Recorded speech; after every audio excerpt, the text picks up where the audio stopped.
بسم الله الرحمن الرحيم. Bismillahir Rahim. Assalamu alaikum wa rahmatullah.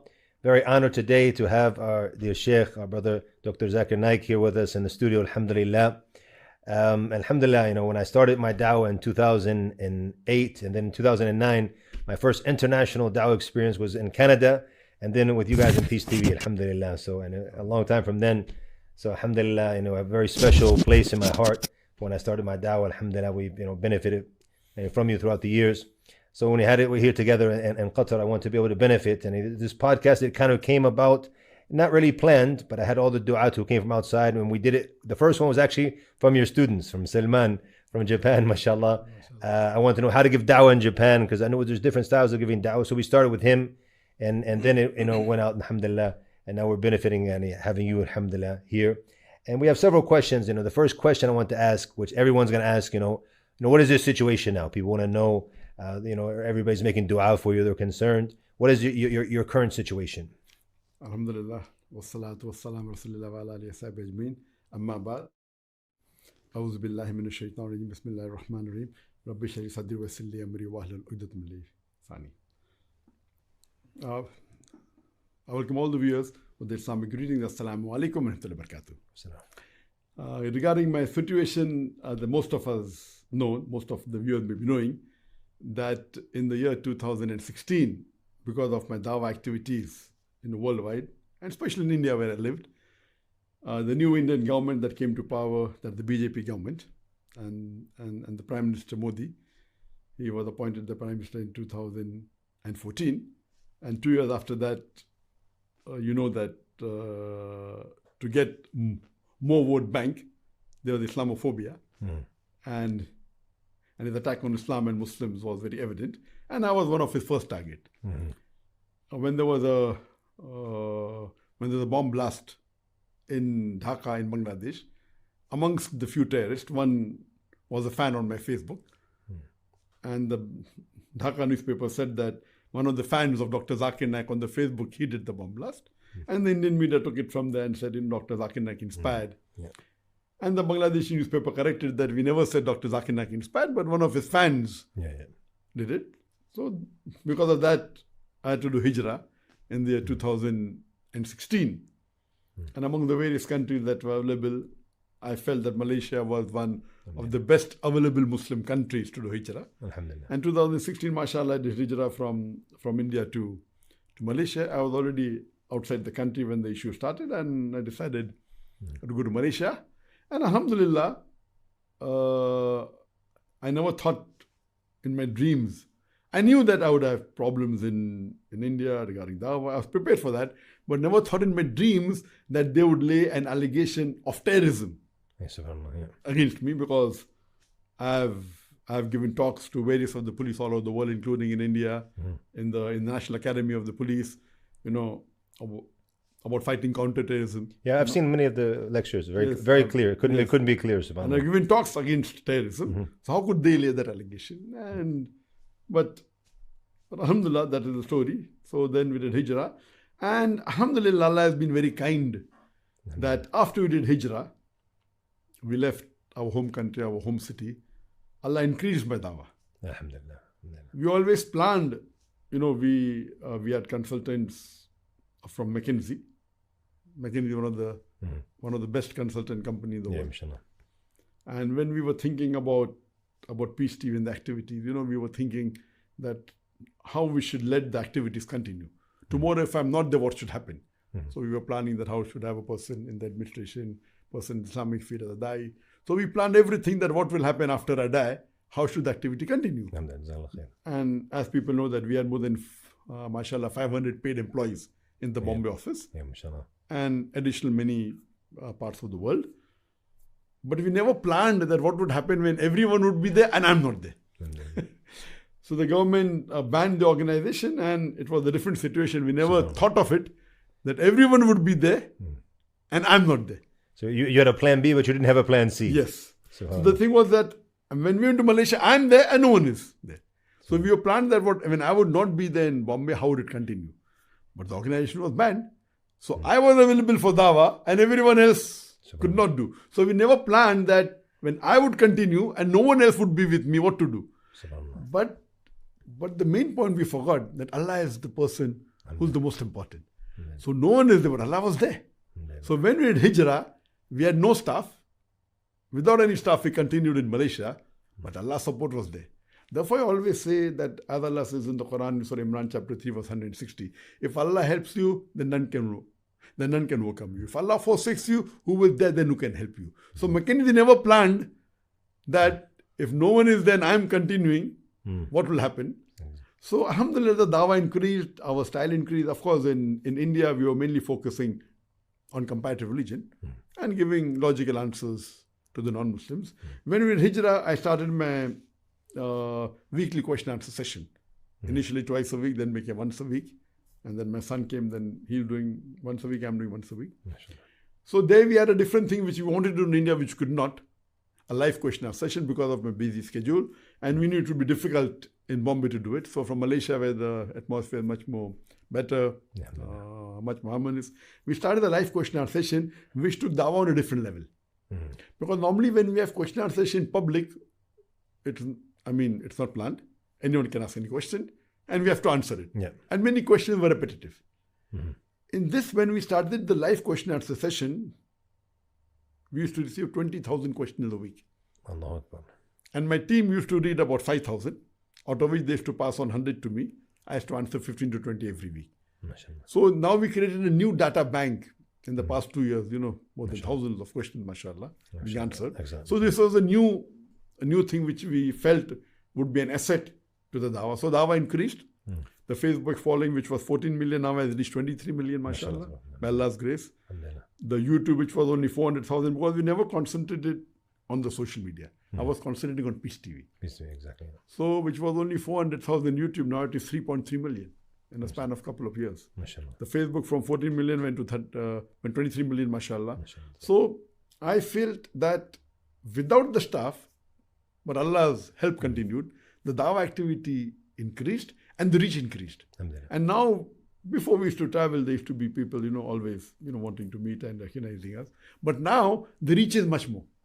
People recognize us multiple times more than what it was in 2016. So I believe, in short, alhamdulillah, if we have to pinpoint, we can take out maybe 1 million problems. What has happened? I had to leave my home. I had to leave all my property. My property was taken, maybe 100 million riyals worth of everything taken by the government. But it was a blessing in disguise. And I used to pray in my tahajjud every day that, Ya Allah subhanahu wa ta'ala, let my life and my wealth be sacrificed for the cause of Allah. So when we did Hijrah, Allah heard half of my dua, that my wealth was taken away. And I'm waiting for the second half to be fulfilled, that may my life be sacrificed for the cause of Allah subhanahu wa ta'ala. So in short, mashallah, dawah increased, and our focus, which was mainly on comparative, now it's already available on the YouTube, on the social media, on the video, on the Peace TV. Now we are concentrating on other aspects, on how to reply logically to the non-Muslims, to the Muslims, to the shubhat that are raised on the social media. So we can pick the questions and reply to the questions which were unanswered before. And secondly, being in the political field, we meet more heads of states now than what we had before. Alhamdulillah. So we are contributing in some way to the growth Islamically worldwide. This dua, actually, that was the second question I had wrote down during our dinner last night, and you had mentioned that this dua. I found that very powerful. That you made this dua, and how many people would do that? Would they make dua that Allah would take my life and my wealth in the path of Allah subhanahu wa ta'ala? And you had mentioned, that half have been taken. And may Allah subhanahu wa ta'ala grant us all husn al-khitam, inshallah, a good ending, inshallah, pleasing to Him. Jazakallah khair. And it's something here that I'm benefiting from when I hear this, the fact that something happens, it happens for hikmah, for a reason. Obviously, we know that. So maybe if you were still in India, you focus more on Peace TV, whereas maybe the impact of social media now is more prevalent, you wouldn't have focused on the social media maybe. So now Allah subhanahu wa ta'ala, like you said, you have all of that. You on Peace TV, you have that, protect it. It's still out there, it's beneficial. We'll talk a little bit later about Al-Hidayah, where people can find that, inshallah. But now the social media you have on top of that. So yamkuruna wa yamkur Allah wallahu khairul makirin. Alhamdulillah. So they plan and Allah plans, and Allah is the best of planners. Alhamdulillah. And one question I always like to ask when I sit with the brothers who are the pioneers of the da'wah, is, different mistakes that they believe they made in the da'wah, that if they could go back and do it again, they would, do it like that, so it would have been better in the da'wah. And I always say that, even I tell like the youth, when I was in my jahiliyyah, a very bad jahiliyyah, but one of the reasons I didn't get in more trouble than I did is because the elders, I would, benefit from their mistakes, so I would make the same mistakes. So I remember when I visited Sheikh Husseini some time back in Malaysia, I asked him, about the mistakes I made in da'wah, and that was actually the whole topic that we talked about. It's on my YouTube channel. So if you were to think, there's some mistakes, or not necessarily mistakes, but things you could have done better or done differently, and so we can benefit ourselves. And so the youth, when they're coming up, they say, okay, look, Dr. Zakir, he reached this in da'wah, but he said, if I did like this, it would have been better, so they don't fall into the same stuff as they're coming up, inshallah ta'ala. Regarding the question that, is there any mistake I did in my journey towards da'wah, and what if I was given the choice to do? They're two different things. Yeah. As far as mistakes are concerned, I don't think so there's any mistake, or I don't think so I want to go back in life and rectify anything, because Allah is the best of planners. I mean, seeing the life that it was, how I went from a doctor of a body to doctor of a soul. I changed my profession from a medical doctor to a da'i. Of course, I wouldn't want the same for my son. But is it a mistake? I said, no, it's not a mistake. Because if you would ask me that would you want my son to do the same what I did? I said no. I wouldn't want him to become a doctor. Yes, we chose to become a doctor. At that time, I thought that doctor is the best profession, trying to treat the patient and people, it will be a best service to humanity. But when I got inspired by Shaykh Ahmed Didat, who's the person who changed me from a doctor of body, doctor of soul, and when I learned from the Quran, from Surah Fussilat, chapter 41, verse 33, where Allah says, وَمَنْ أَحْسَنُ قَوْلًا مِمَّنْ دَعَا إِلَى اللَّهِ وَعَمِلَ صَالِحًا, that who is better in speech than one who invites to the way of the Lord, works like this and says that I'm a Muslim. So here we realize that the best profession mentioned in the Quran by Allah subhanahu wa ta'ala is da'i. There's no better profession. But at that time, Ania was the best profession, which we thought was the doctor. It's a good profession, but nothing compared to da'i. So at that time, I feel maybe Allah has His own plan. But if you ask me, does a da'i have to become a doctor? It's not required at all. Yes. So many people come and tell me that, I would like my son to follow a footstep. I want to make him a doctor first, and then a da'i, so more people will listen to him. I said there's a big fallacy, a misconception, that people think that people are listening to me because I was a medical doctor. At a lower level, it is true. If a layman is giving a lecture, or if a doctor is giving a lecture, then people would listen more to a doctor. So if a layman is giving a lecture, maybe 10 people would come. If a medical doctor is giving a lecture, maybe 25 would come. At a lower level, I do agree it carries a benefit. But when you reach a higher level, it doesn't make a difference at all whether the person has a degree or not, whether he is a doctor or not. And the best example is Shaykh Ahmed Didat. Shaykh Ahmed Didat he had only graduated standard 6. Can you believe? He's only 6 standard pass. I thought you were going to say high school. Metric. No, not even finished high school. Not even school, he was at high school. Only a person who passed his 6th standard, he's challenging the stalwarts of Christianity, like Jimmy Swaggart and the other people. It's Allah's plan. That doesn't mean that every da'i should be only to standard 6. No. There's Allah's plan. So, same way, Allah thought that, okay, fine, to be a doctor, I became a doctor. So I don't think so people are coming for my talk because I'm a medical doctor. At a lower level, fine. At a higher level, the degree doesn't matter. Didat hasn't gone. Sheikh Didat hasn't gone to an Islamic university. He has not gone to a normal formal school also. It was Allah's help. So once it is mainly Allah puts love into the heart of the people who He should be loved. So main is Allah's help. So it was Allah's plan. I'm very happy about it. But I would not do the same for my son, because normal thing is not that you should become a doctor to become a da'i. Because what is required in dawah, in the field of medicine, I can teach my son in just a couple of months. He doesn't have to go those 5.5 years of medical practice. But naturally, the best is going to an Islamic school, Islamic university. I didn't go to any Islamic school. I did not go to any Islamic university. That doesn't mean my son should follow my footsteps. That was Allah's planning. But for my son, what I remember, I was inspired by Shaykh Didat at the age of 27. And then I started. I was a good good practicing Muslim. Alhamdulillah, like an average Muslim praying 5 times a day, not telling lies, good. But there was no passion of dawah in me.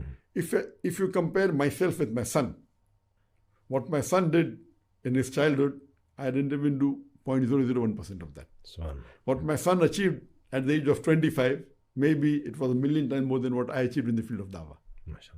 Now he's at the age of 28. At the age of 28, I know what I was. My son is Hafiz al-Quran, he knows Arabic as a language, his English is very fluent. So, but naturally, in terms of worldly assets, my son is 1,000,000 times better than me at the age of 27 or 28 compared to me. We're going to do a podcast with him too, inshallah, soon, inshallah. But does it mean that he will have the same following? It is mainly Allah's help. So I tell my son, what we could not do, we trained our children. I don't know Arabic as a language. I understand a little bit. I cannot speak. But I saw to it that all my children spoke Arabic at the age of 3, 4, 5. All 3 of them. My son and both my daughters. So I'm not Hafiz al-Quran. People think I'm Hafiz al-Quran. All my 3 children are Hafiz al-Quran. So if you say, would what I did and I would not do, no, I'm happy with it. Yet I can quote the Quran, what Hafiz al-Quran cannot do. The references I give, a normal Hafiz cannot do. It's Allah's planning. So I cannot say that is there any mistake which I would not want to do. But if I plan for my son, I would plan something better than my childhood. As an average person, so average dai, if a person comes and says I want to become a dai, I will give him a blueprint.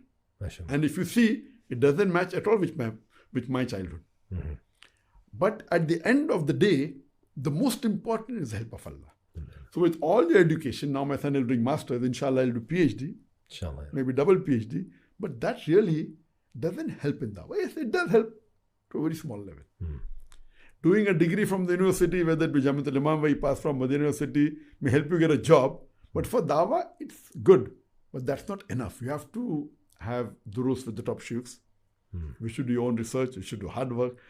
So I always tell him that if Allah helps you, then you'll achieve success in dawah. If Allah doesn't help you, you won't succeed. So I say that you should seek Allah's help. That's the most important. Regarding the mistakes, one of the things that people normally told me when I started my dawah organization, they told me that, if we put the Islamic programs on the cable TV, Bombay is one of the most difficult places to do dawah. So my son, my brother and my colleagues told me, if you start putting Islamic video cassettes on the cable TV, every cable operator had 100,000 houses, 50,000 houses. It will be difficult in Bombay, they'll stop it. I decided, if they are willing to put, let's put wholesale. If they stop after 6 months, no problem. And Alhamdulillah, we started that and we continue now. We have Peace TV, which is going all over the world, mashallah. We cannot say that we were intelligent or we were smart, that we were able to do dawah in Bombay, a city which is one of the most difficult places in the world. It was basically Allah's help. I cannot say that I'm intelligent or I was smart, not at all. We had faith in Allah, we did it, and we got through. The other thing that people objected, that when we used to take Shahada in the conference, our peace conference was the largest Islamic English conference in the world, where 1 million people used to come over 10 days. In one sitting, 300,000 people. There's no Islamic conference in the world, English conference, where such a large gathering comes. And we used to take Shahada in public. And there was objection from everyone, even from the police. As far as the law of India is concerned, every citizen of India has the right to preach, practice and propagate his religion. So I'm not breaking the law. So when they told me that don't take Shahada in public, I said they give me in writing, and they never did that. Many people said that if you take Shahada, your organization will be closed and you'll stop doing dawah. The only person who supported me was my wife. I asked many sheikhs, and according to their hikmah, they said, better don't give Shahada, you can do dawah for a longer period. If you take Shahada, maybe within 2 years they'll close you. I said, I agree with you. If I take Shahada in public, they may close me down. If I don't take, agree. But I look at the overall benefit. The reason that when we had Peace TV, and Peace TV, mashallah, has reached the full network, has a reach of 200 million viewers. Now the recording we did of the Shahadas in my lectures and in Peace Conference, it's being played throughout the year, mashallah.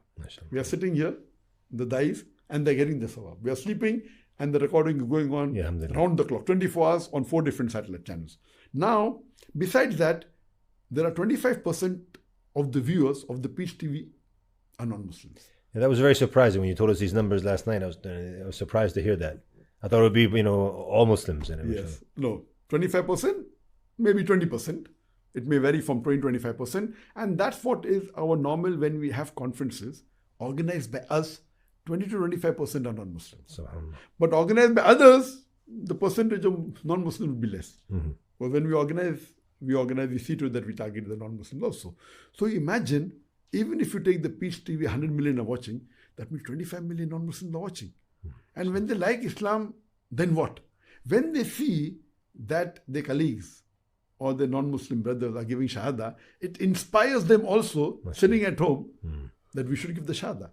So then we realize the few Shahada that we show on the satellite channel, maybe 100, 200, there are thousands of them taking Shahada at home.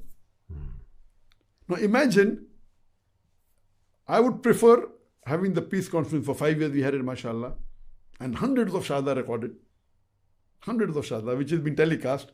If I don't give Shahada, I do agree with you, maybe I would have worked for another 10 years in Bombay. If I was in Bombay, I would have been in jail now.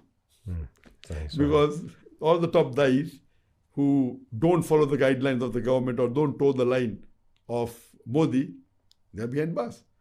So number one, I did Hijrah. I like thank Allah, and my iman increased after Hijrah. And secondly, I'm getting sawab. I'm sitting at home and my sawab is continuing. So what people said that Dr. Zakir, you should not have taken the Shahada in public. I said, by law, it's allowed. And I feel in the long run, it is more beneficial. Now when I meet non-Muslims, they said, oh, we became Muslim because we saw Peace TV. So I feel that the sawab, overall we are looking for sawab and how can we benefit? Islam is going to spread. How can we be a small catalyst in the process of spreading the deen? Allah is going to spread the deen. Allah doesn't require us. Allah has promised that, and the rubbish that we are. So I feel that what people say it's a mistake because of this, Zakir is banned. I said no. If I was given the opportunity, I would maybe do it more. Maybe I would shoot more of the Shahada, because I'm not breaking the law of the country. It is not going with the policy of some of the politicians, that is their problem. So I feel that if I, looking back in my dawah life, the way Allah planned it, I don't think so that, yes, as a human being, I'm not saying that I'm perfect. But if you ask me that to go back in time and change, I said no, perfect. It's Allah's plan. Good that I'm a doctor. I will not make my son a doctor. And I tried to study Arabic. I went to Saudi Arabia a few times, but Allah has His own plans, I went with the best of teachers, but I could not stay for long. I planned. I feel, and when I went and I met Shaikh Abdur Raheem McCarthy, I feel he's one of the best living scholars in the world from Riyadh. And he was very close to me. And he told me that, Dr. Zakir, I don't think so. You should start a channel in Arabic. I said, why? Or give lectures in Arabic. He said, why? He told me that now the Arab world loves you. You don't speak Arabic. If you start speaking Arabic, then there'll be competition. I said, mashallah. Interesting. He's a great scholar. And that is the same thing that happened in India. In India, I used to initially give lectures only in English. When the Joint Commissioner of Police in Bombay, who was a non-Muslim, he said, your lectures are very good, but I'll not be happy until you give in Urdu or in Hindi, because that's for the masses. Yeah, understand. And when we started the Peace TV Urdu, I started speaking in Urdu, though it's not very polished, but people started liking it. And my audience increased. But the people who were very popular Maulanas, and the people who were sheikhs in Urdu language, they started maybe not liking it. Some even gave the fatwa that I'm a kafir. So I realized Shaikh Abdur Aziz Turefi is so far-sighted that all these Indian scholars used to praise me. Oh, Dr. Zakir Naik is very good. Giving lectures in English, you should listen to it. When I started giving Urdu, and when the audience increased, for one lecture of mine in North India and Bihar, there were more than 1 million people for my talk. Alhamdulillah. It is the largest gathering for any religious speaker in one sitting. 1 million people, mashallah. So I realized that, mashallah, there is hasad. So maybe Allah has His own plan. I tried a lot. when I could make my children learn Arabic. I tried a few times. I went to Makkah, I went to Medina. I understand Arabic, but not that well. I don't speak fluently. So I feel this is Allah's planning. Amen. If you ask me, should I know Arabic? Should know. I don't know, that's the different thing. I'm a different case. Maybe Allah has his plans. If you want, of course, I would love to be Hafiz al-Quran. I would love to speak Arabic as a language very fluently, like my son. So what I felt I as a Dai didn't have, I saw to it, I gave it my children. Excellent. All of them Hafiz al-Quran, they know Arabic, they know English. All three are graduates now, they are doing their masters. Mashallah. Inshallah, they'll do PhD also. Inshallah. But I feel that as far as my life is concerned, I think Allah planned it. And I don't think so. I would like to change anything what happened in the past. Alhamdulillah. Jazakallah khair. Beautiful. Beautiful. One of the things, I attended one of your courses here that you had here. You mentioned about being successful, because people ask about the da'wah technique. And you said that the success in da'wah, it's actually more than the technique. And I found it very profound when you said that, and I actually wrote it down in the numbers of the ayat. So if you could share that with us so that the people can benefit from it as well. How to be successful. You said there's two things that come actually before the technique itself. There's a common question asked to me that, Zakir, what is the success of a memory?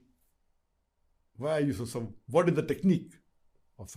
I said that number one for success, as Allah says in the Quran, in Surah Imran, chapter 3, verse number 160, if Allah helps you, then none can overcome you. If Allah forsakes you, who is there then who can help you? So let the believers put their trust in Allah. So number one is Allah's help. This is the most important. Number two, as Allah says in Surah Al-Kabut, chapter number 29, verse number 69, if you strive in the way of Allah subhanahu wa ta'ala, Allah opens up your pathways. So number two is struggling and striving, doing jihad, hard work. Number one is Allah's help. Number two is striving and struggling in the way of Allah. And number three is technique. Allah says in Surah An-Nahl, chapter 16, verse 43, and Surah Anbiya, chapter number 21, verse number 7, Allah says, Fas'alu ahli zikri in kuntum la ta'lamun. If you don't know, ask the person who's knowledgeable. Then the next question people ask me, okay, what is the technique? I'm saying, brother, I'm telling you the priority 1, 2, 3. You asking me the third thing. You should ask me how to get Allah's help. They ask me, what is the technique? And the technique is least important. Amazing.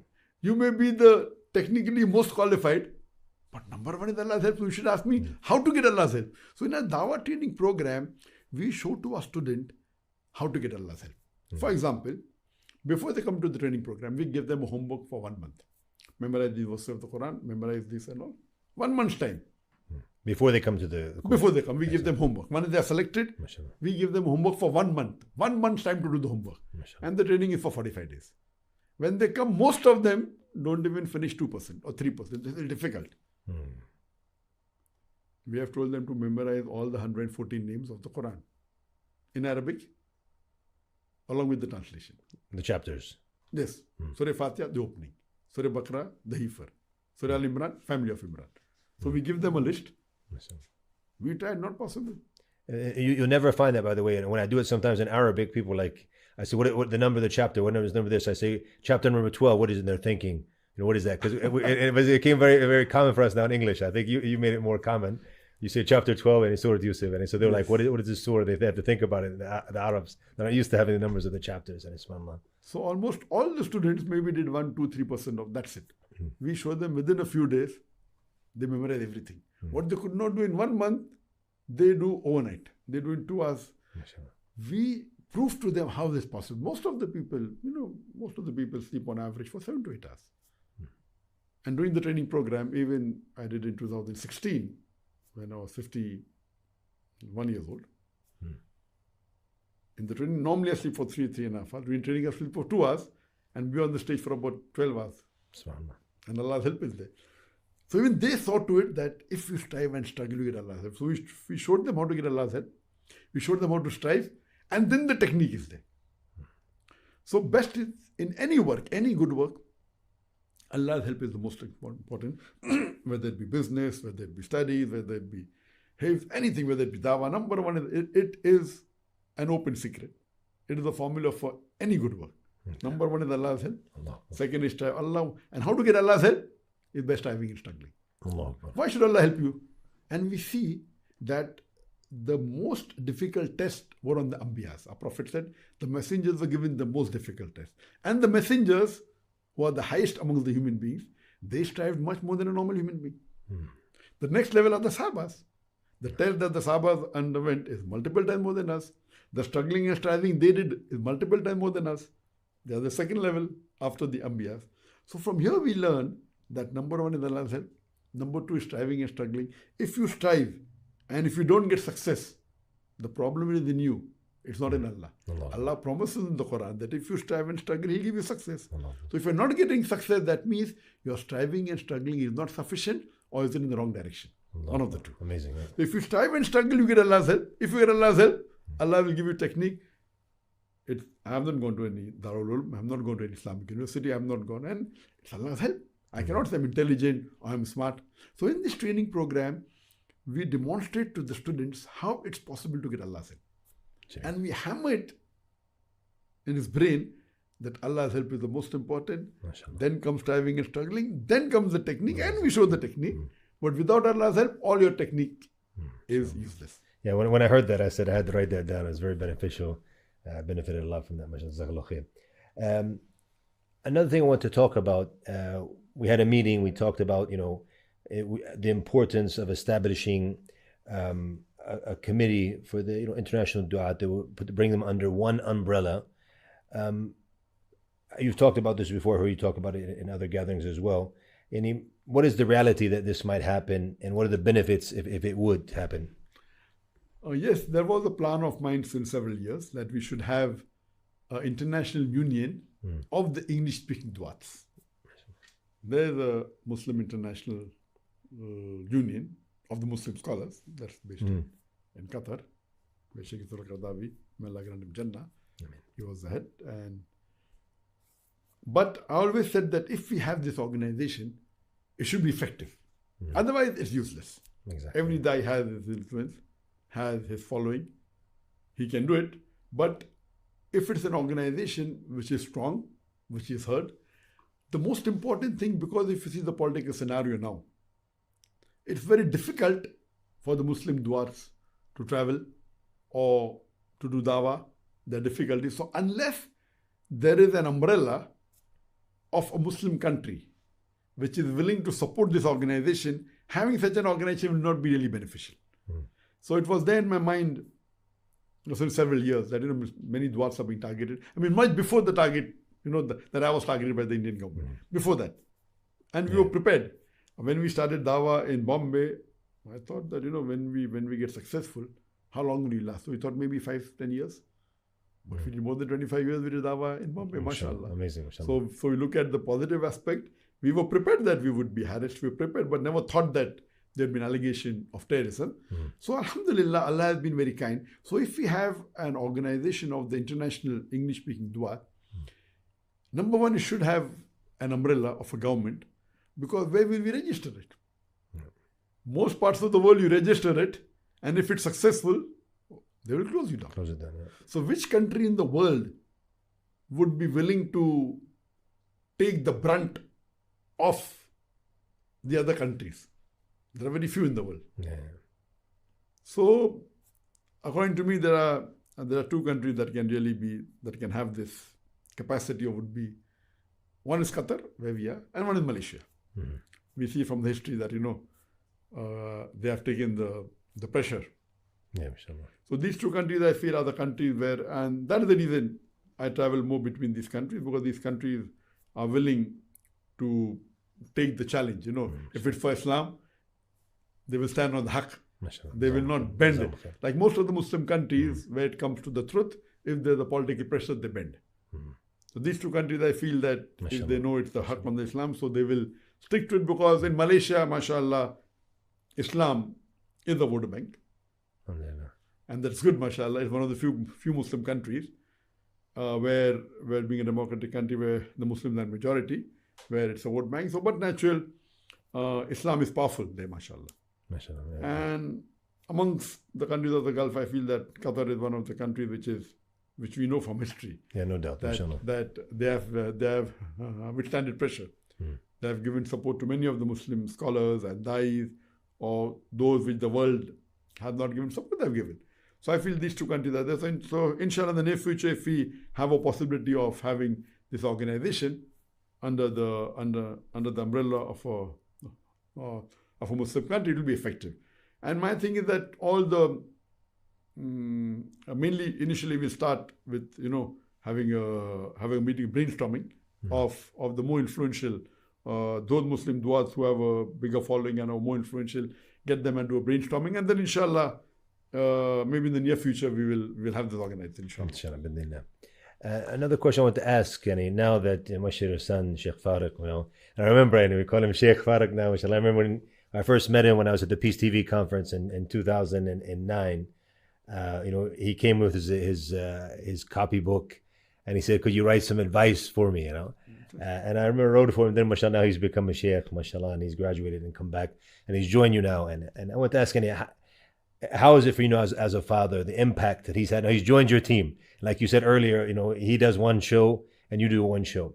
So if you could just tell how his impact has had since he joined the team. And I mentioned to you earlier that the famous NBA star in basketball, LeBron James, he's waiting. He doesn't want to retire. He wants to wait for his son to join the NBA so they can play together. So now, mashallah, you and your son are on the same team. So I know, how does that feel? Alhamdulillah, that's a great feeling. And I remember when I had asked advice from Shaikh Abdur Raheem McCarthy again, the person who I think is one of the greatest living scholars, mashallah. And when my son asked for advice, what is the advice? Okay? So he said that normally to a high percentage, a doctor's child is a doctor. An engineer child is an engineer. Maybe the percentage maybe, if you analyze, maybe 20%. But a dai's child is rarely a dai. A scholar's child is rarely a scholar. So true. And I was taken aback. Then he gave me a good news. There are some exceptions, like Shaikh Ibn Taymiyyah. Shaikh Ibn Taymiyyah's father was a scholar, and he became a scholar. So then I asked him that, Sheikh, wouldn't you want your son also to be a scholar like you? He said, of course. But the unfortunate thing is that rarely does a dais, and then I started checking. Sheikh did that, this, that, then I said, he's right. I don't know of any famous dai whose son has reached even maybe 20% of his fame or 10% of his fame. And the Sheikh was right. But that doesn't mean that we don't want to make our sons a dai. So, and I remember that I just spoke today to Sheikh Salim Al-Amri. And when we had gone to his house in 2013 or 14, I'd gone with my son and my wife, to meet him in Abu Dhabi. So dua he gave for my son that we pray that Faraq becomes Shaykh al-Islam. And that's the best dua that I could, people say Jannah and everything, but Shaykh al-Islam. And today, I just spoke to him, just before coming for the podcast, I was speaking to him. And I said, Sheikh, I remember the dua that you gave for my son that we should make him Shaykh al-Islam, And that was the dua that I started making, that may my son, be multiple times better than me, and it is Allah only who can guide. And I always pray that, see, we as parents, we can guide our children. But Allah is the one who keeps them on the straight path. We have examples in the Quran that children of messengers, they became mushrik. They became kafir. Example, Nuh alayhi salam, and then we have Nuh alayhi salam's son, Nuh alayhi salam's wife. We have example that mushrik's children became messengers, Ibrahim alayhi salam. So I always say that whatever said and done, whatever we do, it's finally Allah. So what we could do, we gave to our children, but finally it's Allah. And I told him that only degrees and bachelor's degree or master's degree doesn't make you a very good dai.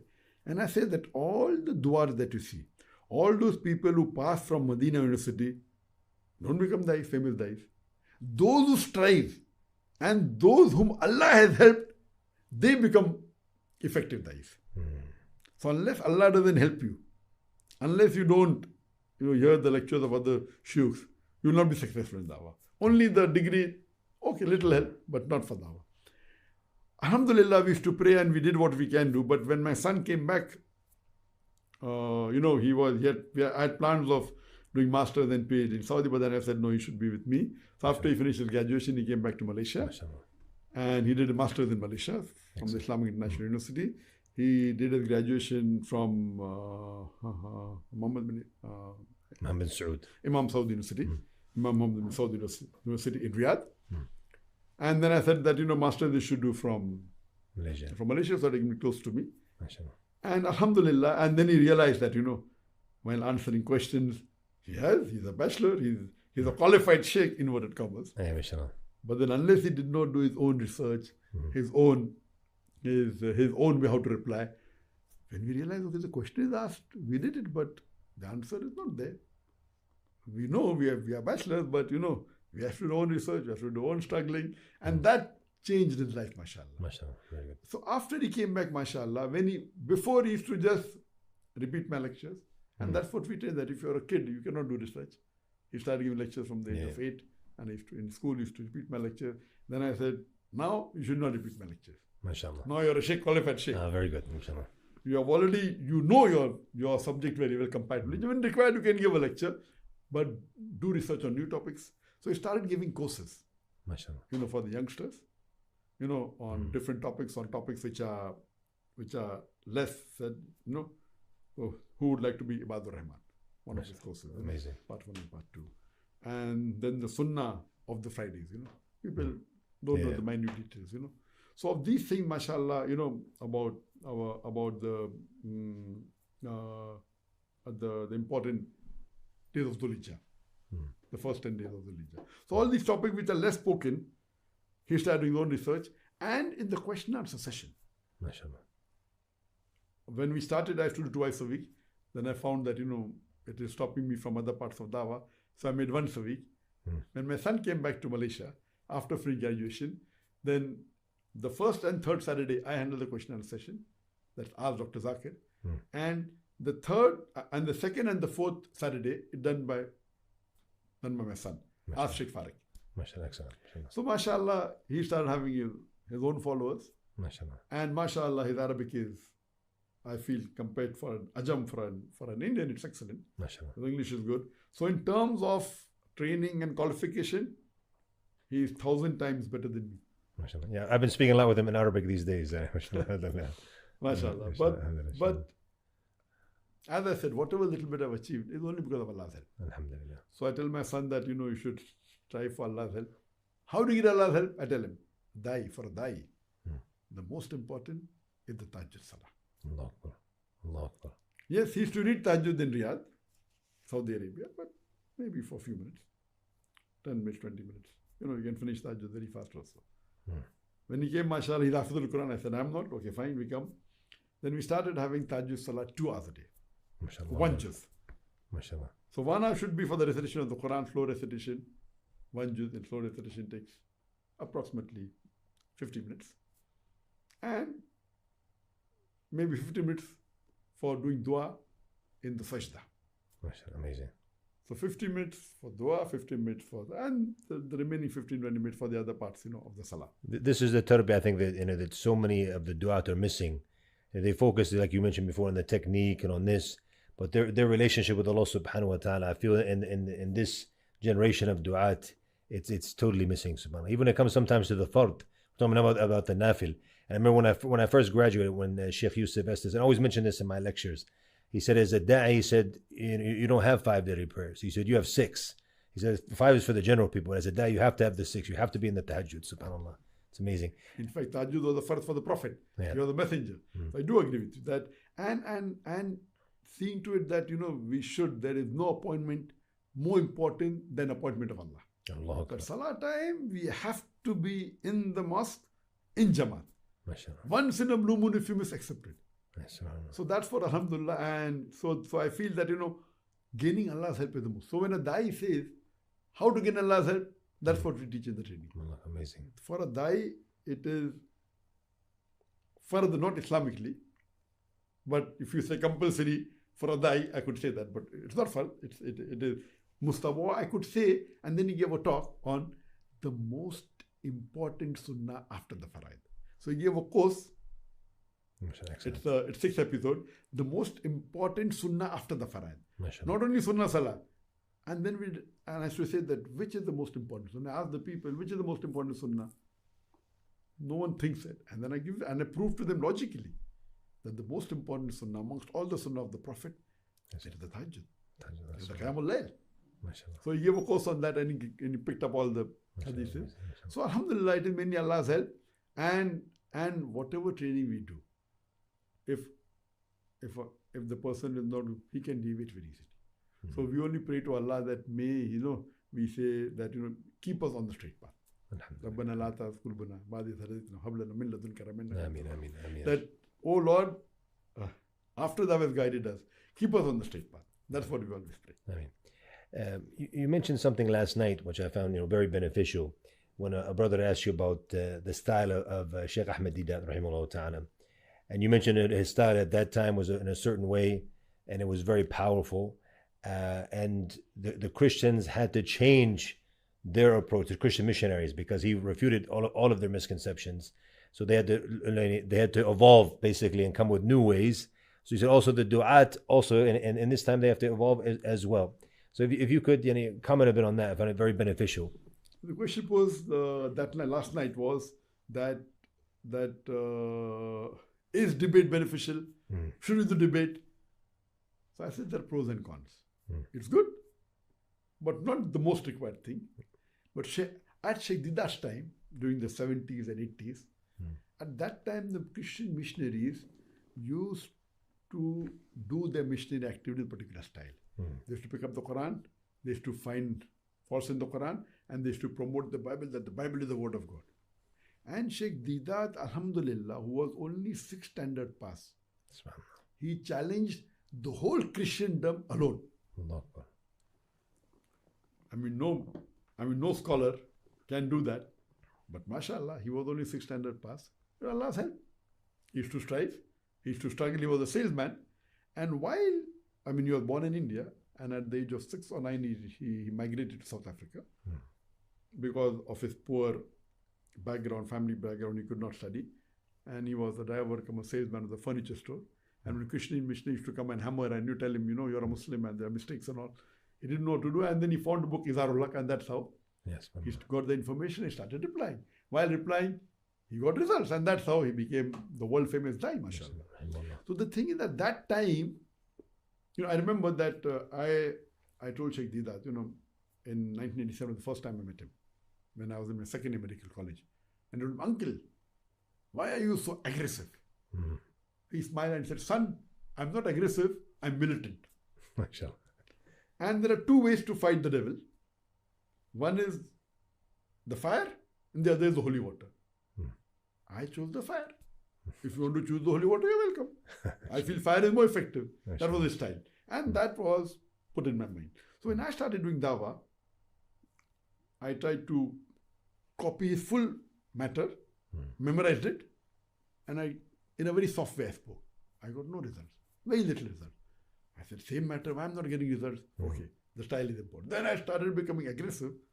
I became, or rather militant. I became multiple times more militant than Shaykh Deedat. And you could see me, and I got results. People started listening to my lecture. I was very militant. But then with experience, I came to know that a dai should be versatile. Then I toned down, as Allah says, Udu ila sabili rabbika bil hikmah wal mawdatil hasna wajadin billati ahsan. Invite all to the way of thy Lord with wisdom and beautiful preaching, and argue with them and reason with them in the ways that are best and most gracious. From Surah Nahl, chapter number 16, verse 125.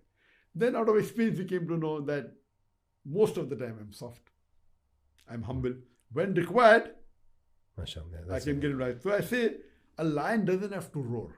The king of the jungle doesn't have to roar. So when people know some of my debates, so I'm normally soft, but when required, you should be as militant as Shaykh Deedat, or more militant. So I then tell my students, you should be versatile. Excellent. Yeah. The best is soft. But because this verse of the Quran, to me, many people, I never to Shaykh Deedat, when he went on the street, they say, Shaykh, be a bit soft. Hikmah, do dawah hikmah. And to me also, hikmah. What do people normally think? Hikmah means soft. This is a misconception. Yeah. If you read the context of Surah Nahl, chapter 16, verse 125, few verses before, where the ruku starts, it says, in Prophet Ibrahim is a beautiful example. What did Prophet Ibrahim did? He broke the idol. Yes, Allah Akbar. So hikmah doesn't mean soft. Yes, most of the time it can be soft. Hikmah means what is the best. Sometimes you may have to be aggressive. Sometimes, most of the time, be soft. But sometimes you have to be militant. Otherwise, someone enters your house to rob, and you're going to be very soft. What's going to happen? Let's talk about hikmah this. Hikmah here is have to be tough. Exactly. So hikmah, people think hikmah means what is the best for that particular time. So then I train my students that most of the time be soft, be humble, even if they abuse you, smile. But when required, you have to be tough. So that's how, mashallah, I developed out of experience. And later on, when Shaykh Didat, he has given a talk on similarity with Islam and Hinduism in his way, which is using the fire. Then I gave a talk on similarities between Islam and Hinduism.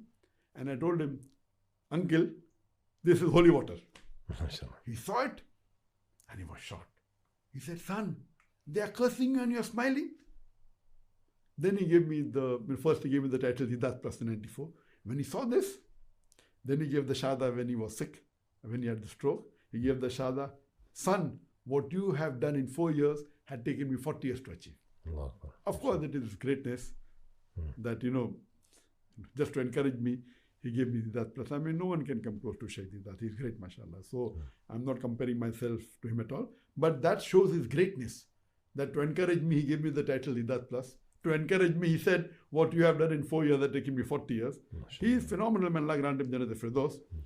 But coming to the thing that, then I say that, okay, sometimes use fire, sometimes use holy water. So when I gave that talk of similarities between Islam and Hinduism, how can you do dawah even to the Hindus? Alhamdulillah. So, coming to this in terms of techniques, in terms of being effective, at the time of Shaykh Didat, what he did was the best. See, when we see the messengers, various messengers that came down the line, every messenger had a speciality. At the time of Musa alayhi salam, it was miracles. At the time of Isa alayhi salam, it was. So depending upon what was required, Allah gave that to those messengers. At the time of Muhammad sallallahu alaihi wasallam, it was the purity of the Arabic language. No one could produce that. So at the time of Shaykh Didat, what he did was the best, apt. He was militant, he had debates, because the Christian missionary openly challenged the Muslims and no Muslim could reply. They were using us as doormats. What he did was the best. But later on, because of his success, the Christian missionaries changed their style. Now you don't find missionaries coming and saying that Bible is the word of God, you take out mistakes. They will not say that. Now they attack the Quran in a different way. So now our styles have to change. So I'm not saying that I don't debate, but debating is not a must. When required, it should be done. So now a dai should be more soft, should try and reply the answers with hikmah, try and reply the answer with reason, logic and science. So now the things have changed. So I feel a dai should know how to debate when required, should know how to be militant when required, should know how to be soft. It should be a versatility of having knowledge of reason and logic, which is more important today. So Shaykh Didat at his time was right, he had debates, it was a requirement. Now, it's not a requirement but when someone is there, you don't find today people saying, that Quran is not the word of God, I want to debate with you. All the top, at that time, the most famous was Jimmy Swaggart. Today, and he used to speak against the Muslims, and he used to do his missionary activities.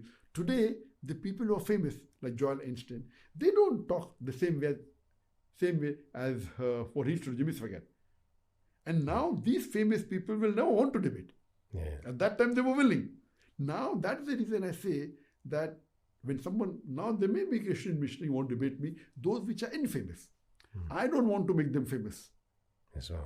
Therefore, I have a criteria. If anyone wants to debate me, he should at least be able to get 10,000 people for his individual lecture.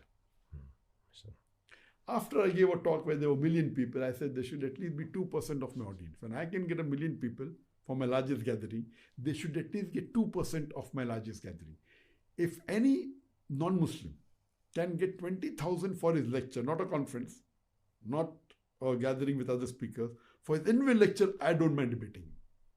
That doesn't mean I don't want to debate. I know hundreds of Christian missionaries, hundreds of Hindu priests who can get more than 20,000 people. But these people who are famous would never want to debate me. Yes, the last one I remember was in 2006 when Sri Ravi Shankar, who is one of the most famous Hindu preacher, who gets audiences of 200,000, 300,000 for his talk. One person organized and he agreed for the debate. I doubt whether he will agree even if you give him $1 million again. It was successful. That was the last debate I had in 2006. So now I feel that debate is not a must, but if someone is really trying to, belittle Islam, etc., of course someone should go and debate them. Two things, inshallah, before we wrap up. One of them, speaking about Hindus, I think, many of the du'at, they know how to give da'wah to Christians, to atheists, but when you have a Hindu, most people are stuck. So if you could just give a few pointers, what are the main things that, when you focus on giving a da'wah? I guess we give a whole lecture about it. We want to summarize and a couple of key points on how to be effective in giving da'wah to Hindus. As far as doing da'wah, one of the master key besides Surah Nahl chapter 16 verse 125, the other is Surah Imran chapter 3 verse number 64, where Allah says, Allah says, Qul ya ahlal kitab, O people of the book, ta'alaw ila kalimatin sawa'in bayna bainakum, come to common terms as between us and you. Which is the first term, Allah na'budu illallah, that we worship none but Allah. So here we realize that one of the master keys for dawah is talking about similarities. And in the similarity, Allah says, the most important is Allah na'budu illallah, that we worship none but Allah. So I tell my students that when you're doing dawah, you can start with Quran and science, you can start with literature, no problem. You can start with whatever is commonalities between you and the non-Muslim. But your main target should be Tawheed. Unless you don't remove the shirk from his life, unless you don't put Tawheed in his life, all your dawah is useless.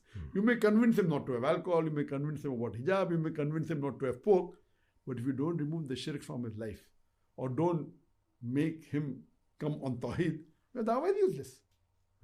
So when you're talking about similarities between Islam and Christianity, or even Islam and Hinduism, number one should be Tawheed. And there are many verses in the Hindu scriptures, we can quote hundreds, which talk about Tawheed. People wouldn't think that's there, but people don't know about Hinduism. Yes. I remember this when the first time I gave this talk, similarities between Islam and Hinduism, there were many Muslims who were against me. And when I gave this talk the first time in Dubai, there was a big group of Muslims, Dais, who spoke against me. They distributed pamphlets, don't attend the lecture. I said, Akhi, at least hear the lecture. Yes, without hearing the lecture, what can there be similarity with Islam, Hinduism? They are mushrik, they do idol worship, blah, blah, blah, blah. I said, okay, fine. Hear my lecture. After my lecture, if I have said anything against the Sharia, anything against the Quran, anything against the Hadith, then you can catch my collar. I gave the talk which was for 1.5, 2 hours. And people were shocked.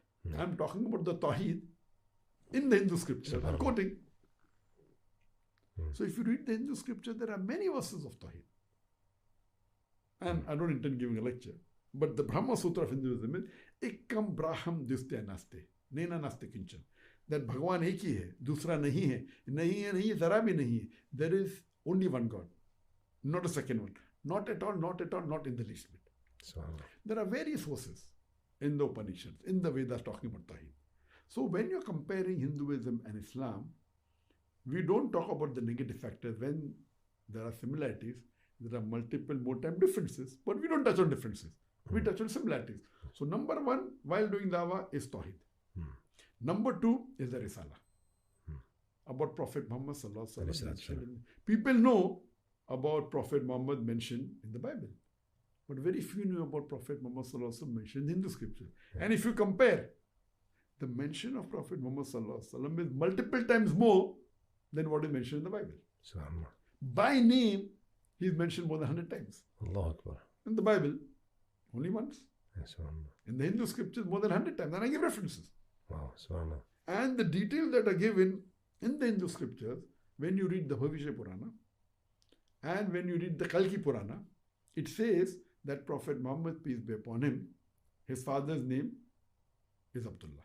Subhanallah. So he's servant of God. That's the translation. Hmm. His mother's name is Amina.